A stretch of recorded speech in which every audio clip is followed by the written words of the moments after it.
老公打呼噜，记得要帮他听听哦。有些是属于正常的，但有些则要注意哦。第一个，电钻式，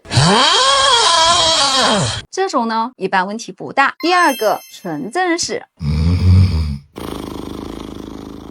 比较有规律，但也没啥事。第三个，猪叫式，可能是太累了哦。第四个，卡痰式，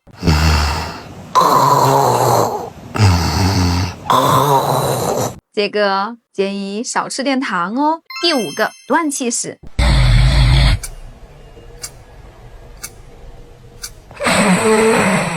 这种建议赶紧来医院哦。